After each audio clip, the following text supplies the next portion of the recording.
Welcome back to the Reading and Writing Podcast. I'm joined on the podcast today by Louise Hare, author of the novel Harlem After Midnight, a Canary Club mystery. And the novel is the follow-up to Hare's debut novel in the U.S., Miss Aldridge Regrets. Writer Louise Fine wrote about the novel. I was glued to the pages of this sophisticated historical crime drama. It was wonderful to be plunged back into Lena's complicated life and onto the streets of Harlem in this evocative jazz-age novel. Lena's developing relationship with the somewhat mysterious Will Goodman and his friends, weaved with the story of Lena unraveling her own enigmatic family history, was utterly compelling. Mystery, drama, murder, all wrapped up in a story sublimely told. I am desperate to know what will happen next. Louise, welcome to the podcast. Thank you very much for having me. Absolutely. Well, if someone hasn't yet heard about your novel, Harlem After Midnight, how would you describe the novel? So it is a murder mystery. It's the second in a series, the Canary Club Mysteries. So the first book features my main character, Lena Aldridge. She's a jazz singer, and it's the 1930s, 1936 to be exact. So in the first book, she travels from England and lands in New York at the end of that novel. And Harlem After Midnight, I mean, the title sort of gives it away in terms of the setting, is about her adventures when she gets to New York and finds herself mixed up in another, mysterious accident, or is it murder, or, she's going to have to sort of unravel all of that throughout the book. And do you remember the original idea or impetus that led you to writing about Lena Aldridge and also the second novel, Harlem After Midnight? Yeah, well, for the first book, originally I hadn't planned to write a series. I just planned sort of this one book, which is the first novel, Miss Aldridge Regrets. And I think my first idea, the first time Lena sort of popped into my head was, I feel like I go to like a lot of shows and lots of music events, and you always see these people on stage performing, and they just project this confidence, and you sort of imagine that when they leave the stage, they're as confident in real life, that they have everything together. But obviously that's not true. And so I started to think, if you had this character on stage and actually her life was a mess and falling apart and all these crazy things started happening to her. So that was the first time I started to think about Lena as a person. And then after that, I started to think about, well, what's actually going on in her life and what's going to happen to her. And then for the second book, it was really a suggestion from my editor, because she sort of landed in New York, the book finishes there. And then it was like, well, she's in New York, she's in Harlem in the 1930s. It's such a great setting. So we need to do something else with this and sort of explore, having explored a bit of London and a bit of life at sea in that sort of Art Deco period. Let's see what life was like in Harlem and how Lena's going to fit into that. Well, you are writing about 1930s Harlem, as you just mentioned. What kind of research did you do as you were working on the novel? So I always start actually reading fiction that was written at the time, because I think that gives you a sense of the language and a sense of what it was actually like to sort of live at that time. So I was reading, for example, I've always loved Nella Larsen's book Passing, so I sort of reread that. I read her autobiography as well. And then this book kind of got a dual timeline, because Lena's also investigating her father, who grew up in New York, and she never knew anything about his life before she was born. And he sadly passes away just before the series begins. So she's investigating him. So his story is being told, but he's in 1908, New York, which meant that it sounded like a great idea at the time, until I realized I literally had to do two completely separate sets of research, because New York changed so much in those sort of 30 years that, people weren't living in the same areas. The sort of black area wasn't Harlem at that time when he was there. It was a lot further south. So reading lots of different stuff. Just I'm really lucky that I live near the British Library in London, and you can get hold of anything that you need there. So I just spent a lot of afternoons going through their collection and seeing what they had that could sort of bring New York in the early 20th century to life. That's wonderful. Well, what was your own writing journey that led you to writing your debut novel? So I'm like a lot of writers. I have a novel in a drawer that nobody wants. um, but it was like a learning process. Like it took me a good couple of years to write and learn.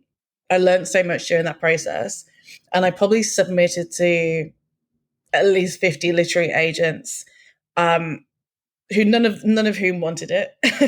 But some of them did give me some really good advice though. So they were like, keep going, send us the next thing. This thing isn't right, but we think you can write. So I signed up to do an MA in creative writing, and sort of through that process, I sort of developed. Well, I realized that I'm not very good at short stories. So there were two short stories that I had to write, and both of them have now become novels. So one of them was a short story about a jazz singer in a bar who witnesses a murder. So that's My Soldier's Regrets, which is the first novel in this series. Um, and I actually had a novel out in the UK before that called This Lovely City, which again started as a short story. And my tutor was like, well, I want to know what happens to this character. So that's not a short story. Like, you shouldn't want to read on if it's a short story. So yeah, I mean, I can't complain. I've got two novels out of it. So. And so, what was that? What was that process like for you of studying creative writing? For me, I think the particular program that I chose to do, it was just really fun, because we did lots of different things. It wasn't just because there are some programs which are just sort of like doing short stories or just writing a novel. And the one that I chose, it was sort of we did short stories for one semester, and I got to do playwriting, and then one time we looked at genre. So we were looking at sort of what makes good crime fiction, what makes good YA fiction, and lots of different things. And so we were reading stuff that we wouldn't necessarily have chosen to read, and we had to sort of, I guess, analyze, like figuring out how things work is quite interesting in terms of writing, I think. And I always say, because I tutor quite a lot of authors who are sort of starting out, and I always say you have to read a lot. Like, you have to try and read as much and learn as you're reading, and that will help your writing. And had you always been interested in mysteries and crime, or did you discover it during that program? I mean, I've always been sort of interested in good crime novels that make you sort of think about sort of the bigger picture, I guess. Like, a lot of good crime novels will sort of look at social issues or something a little bit deeper than just, what's the crime, who's committed it. So I love those. And I think, when I was a kid, I worked my way through all of the Agatha Christie novels. So I've always sort of been drawn to that as crime as a genre. It's not all that I write. I would say I'm a historical fiction novelist, and then I do tend to have like little mysteries in there, even when they're not specifically crime. Because I always feel like, who doesn't love a mystery, or who doesn't want to figure out what's actually going on in a situation. But yeah, I think writing the short story on my MA, and discovering Lena, and actually just being interested in figuring her out, sort of drove me into this series. And so, are you planning to write more Lena Aldrich novels? I hope so. I'm actually writing something different at the moment, but but I would love to go back to Lena because she's just so much fun to write. And there are a few sort of threads in her story from the first two books that I think I'd like to go in and sort of play with a little bit later on. Well, you do write about jazz in the novel. Do you listen to music yourself while you're writing? I do tend to, yeah. And I think weirdly, yeah, most of my novels have had sort of jazz in some description. So I think for me, in my first book, I had so Lena's a jazz singer, but in my very first book, it was about a guy who plays clarinet, and I used to play clarinet. So I think that was sort of my way into the character a little bit, was just sort of thinking about the music and the music that I like to play and the music that I like to listen to. And I think with music, it always sort of inspires you, but it also, it can be really evocative. And so when I was writing the books with Lena, I was really picking out music that was sort of being recorded at that period, so the mid 30s. So lots of Ella Fitzgerald and Billie Holiday and things that I could sort of imagine songs I could imagine Lena singing. And that really helped me sort of get into her head. Well, what writing advice would you offer for those who are working on their own stories or novels? So I think a couple of things. As I said, read. Reading's important, and try and figure out what makes a book that you enjoy, and see how you can apply that to your own writing. I think for anyone who's a historical novelist in particular, research is always a tricky area, because there's always the temptation to do so much research at the beginning. You almost forget to write anything, because you're so busy going through these books and discovering these cool things that are never ever going to end up in your novel. So it's kind of like finding that balance between, yes, having a good amount of research so that you're writing something that's informed, but also remembering the story is what's important. People aren't picking a novel to get get the same thing they could get from a nonfiction book. They're looking for like a fun story, or something that really holds their attention and is a bit more vivid than a nonfiction book. So I think, research, the reading, and I think also write something that you enjoy, because it's probably going to take you a long time, especially if it's a novel, to write it. And I see a lot of people trying to think, oh, this particular genre is super popular right now, I'm going to try and write something like that, even if it's something that they don't even like to read, because they just think it'll be easier to have success. But I think trying to write that way and write something that you don't actually like is really hard, and you're just sort of punishing yourself. So I think, try and find something that you're really interested in, that you want to write about, that you want to spend maybe a couple of years, maybe plus, writing. Well, what novels have you read recently that you enjoyed?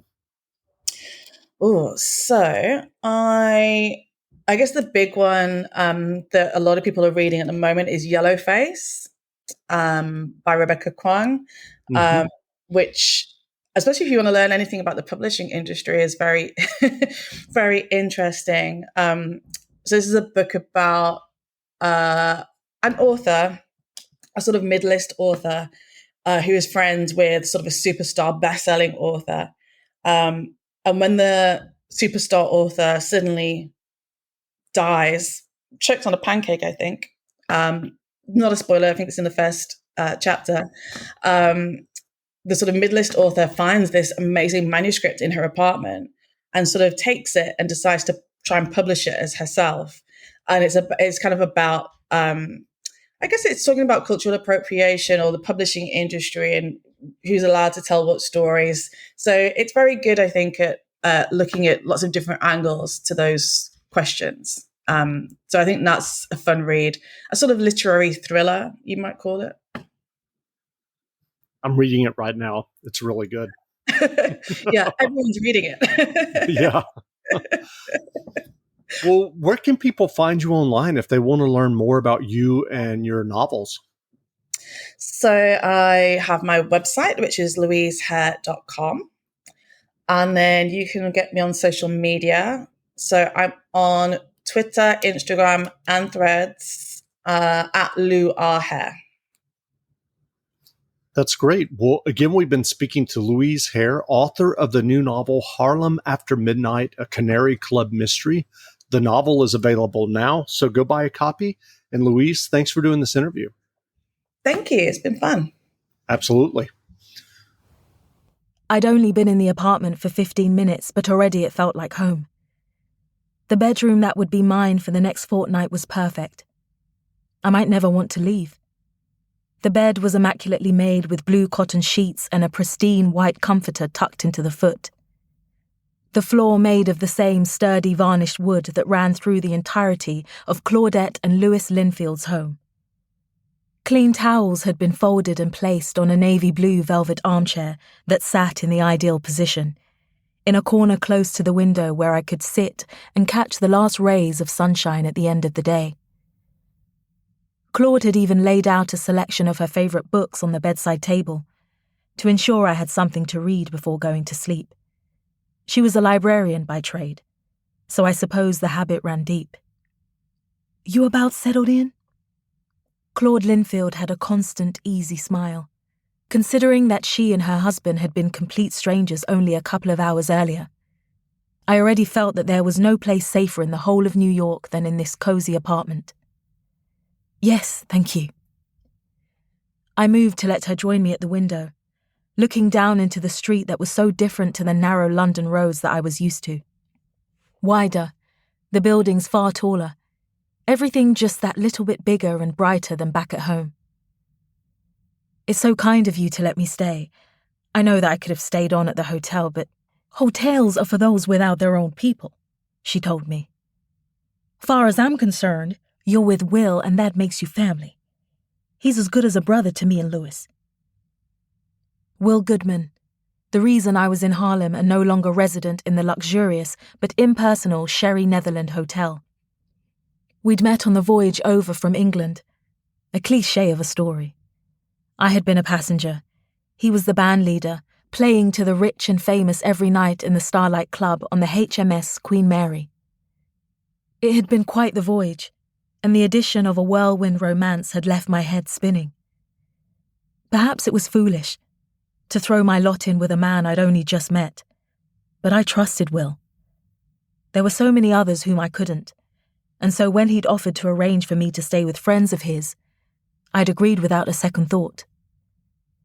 "You all grew up around here, you and Louis and Will." I could see a group of young boys playing down in the road, shrieking and laughing loudly, until a woman stuck her head out of a window across the street and shouted a warning for them to keep it down. Some things weren't so different from home. Claude nodded. "Went to the same school, and Will and Louis went to college together." "Really? I didn't know that." Louis was a pediatrician at the local hospital. Had Will studied medicine as well? Doctor to musician was an odd career change. "Come through, Lena. I know you English love your tea, but I hope coffee will do." Claude left the room before I could quiz her about Will. Will and Louis were already in the lounge, though they had both chosen to drink beer.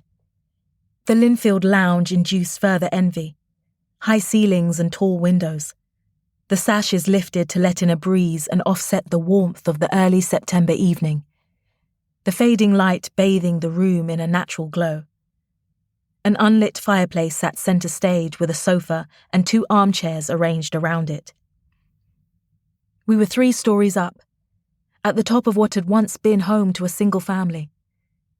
Now the Linfields lived above the 2 other couples. An older doctor friend of Louis's, a mentor from his medical school days, owned the building and occupied the ground floor as well as ran a private practice from the basement. Above him lived his son, a dentist who shared the basement business with his father and his wife, along with their small son. I was yet to meet them, but it struck me that yet again I was amongst people whose lives were very different to my own. I had left school with the bare minimum of qualifications. In my world, they had never seemed that important. I was never going to be a doctor or a dentist or a teacher. Those occupations weren't for people like me. Or so I had thought. Claude and I took to the sofa with the men already settled in the armchairs. They might have been brothers, Louis and Will. They sat in the same way, one leg straight out, the other bent with their beer bottle resting on the thigh. On the ship, Will had always been dressed in a formal suit, his band leader persona permanently on display. Now he had dressed down in looser, wide-legged trousers, his shirt sleeves rolled up and no tie in sight. He looked right at home, and I felt my breath catch in my throat as he looked up at me and smiled. "So you two met at sea, huh?" Louis was speaking to me but grinning at Will. I could guess what he was thinking. I'd been worried about what they'd think of me, a woman of loose virtue. But it seemed as though Claude and Louis weren't the sanctimonious type. Will took a swig of his beer. "I already told you, didn't I? Lena and I got to talking since she's a singer. Same line of work, just a shame the job she had lined up fell through." "All this way for nothing." Louis shook his head. "A real shame. At least now you get to have a vacation, do the tourist thing and see the sights." "That's true." I took the cup of steaming coffee that Claude handed me and wondered when it would be acceptable, if ever, to ask for a beer like the men. "I managed to get a ticket back to England in a fortnight, but until then this city is my oyster. Thank you again for putting me up. It's really very nice of you." "I, for one, am thrilled to meet a friend of Will's," Claude told me. "We hardly see him these days, and when he does show up, it's always a flying visit, no news to report." She aimed this last dig directly at Will, who shuffled uncomfortably in his chair. "Will doesn't bring many friends home, then?" I avoided his gaze as it shifted to me. Of course I wanted to know. If he made a habit of bringing women back to Harlem, better I found out now.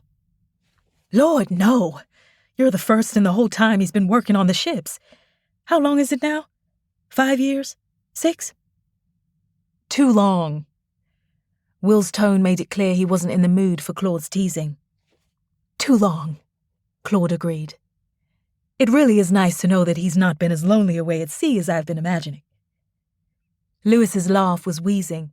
"Oh, come on now," he said as Will began to protest. "We're only teasing. It's what friends do, isn't it? No need to take it so serious." Will looked almost shy as he glanced at me. "I don't want Lena to get the wrong impression is all. That you're a man who doesn't share his affections with every girl who crosses his path. I think that'd be a good impression to make." Claude eased the barely sipped coffee cup from my hand. "You want something a bit stronger than that, don't you, Lena? I can tell." She got up to go to the kitchen, a little more than an alcove that had been sectioned off from the lounge. I looked guilty enough to cheer Will up. "Lena, Claudette Linfield is my best friend, as good as a sister and a mother, too. Plus a mind reader to boot. You're in safe hands with her." "But you do have a sister as well?" I was trying to remember what he told me in a rush as we temporarily parted at the port the day before. A reminder that I really didn't know very much about him, nor him me. What I did know was that Will usually stayed with the Linfields when the ship was docked in Manhattan. However, on this occasion, in order to preserve my reputation, though it was far too late for that, he would stay with his sister overnight before returning to the port in time to sail the next day. Stepsister, I reminded myself. He'd been very clear on that for some reason. As much as it was disappointing that our last night together would be spent sleeping in separate beds, I knew how lucky I was to have these last few hours with him. My love affairs tended to end with a lot less civility than this one would. "You know, I've been telling Will to come home and settle down instead of wasting the best years of his life away at sea," Claude told me, returning with a glass full of beer, ignoring the fact that the man himself was sitting right there. "Life doesn't seem so bad on the ship," I told her, trying to stick up for him. "You don't have to worry about rent for one thing, or how to afford food. Things run like clockwork, and people are nice." "But isn't it dull, living the same day over and over again? Same people, same sights. Anyone of interest only hanging around long enough to get from A to B." She gave me a sharp look, and I knew that I was the anyone of interest. But I had to disagree on one point. At least on the last crossing. Life on the Queen Mary had been far from dull. I only wished it had been. Will and I decided between us that the events of the previous few days were best left alone. I had brought up the subject tentatively, but been glad when Will agreed readily. When I told him that I wanted to put it all behind me, he had thought he understood. There was no easy way to explain to new acquaintances that I'd been at the centre of a murder investigation, that 3 people had boarded the ship in Southampton alive, and been carried off from New York docks in a coroner's van. It felt like a dream, a nightmare. Now I was sitting with these very normal people. How could they understand? Besides, as far as almost everyone was concerned, the culprit had been found and appropriate action taken.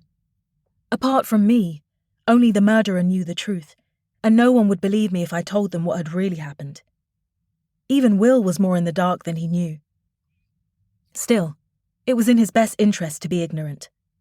When I'd felt scared and lost on the ship, he had been the one person I trusted, the only person I could find shelter with. It was another reason I decided to risk following him to Harlem rather than staying in my fancy hotel. Some of my fellow passengers knew where I was booked to stay. I didn't think they would come looking for me, but sometimes it was better to be safe than sorry. You'd be surprised at what goes on at sea, was all I said to Claude. Well, I think you're incredibly brave to have travelled all that way alone, Lena. Claude pressed her lips together and shook her head. See, that's why I'm glad I've got Louis. I'm far too chicken to do things like that. I'm not intrepid in the least. You never know. You could surprise yourself one day. I managed to smile, a lump forming in my throat as I tried to push down the memories of what had actually happened. I took a sip of beer and struggled to swallow it. What I wouldn't give for a martini or anything stronger. Something to take the edge off. But do you have to go back to England right away? Claude pressed, and for the first time I began to feel uncomfortable. So many questions. What if you were able to find another job in New York? I suppose, well, I haven't given it much thought. I didn't even know if I was allowed to stay much longer. I'd never travelled before. My passport was brand new, and I'd literally never left England before. So I didn't know how things worked in America. I had no ties to New York, no bank account or home address, none of the usual mundane things that made life tick along easily. Yes, both my parents had been American, but how to prove that when one was dead and the other would likely rather die than confess to my parentage? Well, I think... Claude, Louis interrupted his wife. Didn't you say you needed a hand in the kitchen? To carve the meat? She stared at him blankly, blinking as she realized she was being told to shut up and leave me and Will alone. Oh, yes. Come on then. Dinner won't serve itself. Will came and took her place on the sofa beside me as she and Louis disappeared into the tiny kitchen. I'd never seen him look nervous before. Usually, it had been me standing before him and trying not to make a fool of myself. Is everything all right? All right. He paused. Why wouldn't it be? You don't seem yourself. He seemed nervous, but I couldn't understand why, when he was the one on familiar territory. Oh, he looked down at his hands. I guess there's something I wanted to tell you. I groaned. Oh, God. How bad is it? Huh? Are you going to tell me that you're married, or that you have a secret child stashed away somewhere? I gave him a gentle nudge with my elbow. Come on then. Out with it. Will grinned as he realized I was teasing, though he looked a little too relieved. Not a wife or a child then. No, it's a good thing, I hope. He looked worried. I don't want you to think that... Oh, please, will you spit it out?